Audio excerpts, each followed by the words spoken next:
يا مرحبا زين الشهور. Assalamu alaikum viewers, welcome to this edition of Ramadan and Health. In today's edition we are going to talk about fasting and pregnancy. All those will be highlighted on by our guest for today, senior consultant gynecologist Dr. Azadie. Welcome. يا مرحبا يا مرحبا. Fasting during the Ramadan, yes or no? When I say yes, it's because there are some cases of pregnancy which they have got a healthy pregnancy, and there is no objection for them to fast, with one exception. And the exception is when they're fasting, they should not fast the whole month of Ramadan. That would be a lot of stress for the pregnant woman herself, and in particular for the unborn baby. So we always recommend, if they are healthy enough, they don't have any complication during the pregnancy, they can fast as like not more than 3 days a week. There should be alternatively then days not to fasting, so that the body they can recover.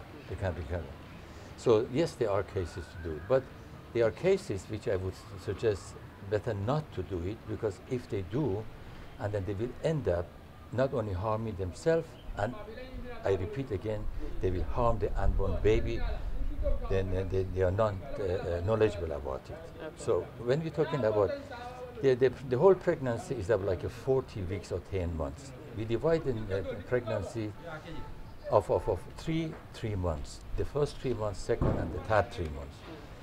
When the patients, especially the very young patient, and when they get pregnant the first time, 95% of those young patients, young pregnant women, they will have some kind of symptoms. The symptoms of morning sickness, vomiting, dizziness, and weakness.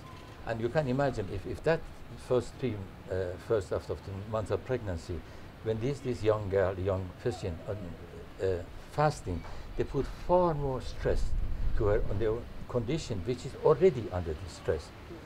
And in fact, it can go as far as even they can lose the pregnancy.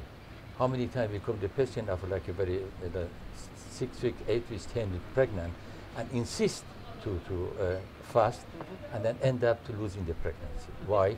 Because that unborn baby, that fetus, need a lot of vitamins, iron, and then good nutrition, especially during the first 3 months of the pregnancy. So if they do, they definitely harm their own pregnancy, and God forbid that eventually losing the pregnancy. Okay. But when we come to the second 3 months of the pregnancy, this is the time when pregnancy already established.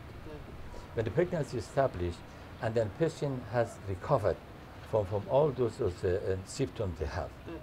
Then obviously when they are young enough and when they are healthy, do not have any extra symptoms, we allow them to fast. Again, I must say and emphasize, no pregnant woman should fast the 30 years of the holy month of Ramadan. Even they are healthy and they can do it. Let them to take our advice. You can fast if you're healthy. If you are past those 3 months, which was very vital for your baby, then you can do it as we recommend, probably not more than 3 days a week.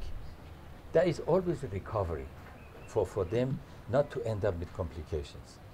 Now the last 3 months of the pregnancy is also very, very important. We do not advise patients like a few weeks before deliver the baby fasting, because this is the time the baby has grown, and then need more nutrition, and if that's been like when they stay away from food and drink for many hours, especially during the hot season in the Gambia, so that eventually by this kind of problem they might eventually faint. They might eventually come. But we had this kind of cases coming that they faint, and when the patient faint, the blood pressure of the patient dropped. When the blood pressure drops, this affects straight away the unborn baby, which is now ready to be delivered. So if we are talking about, if they can, under these circumstances we're talking about There should be the middle of the pregnancy, and that middle of the pregnancy is as we say, not every day.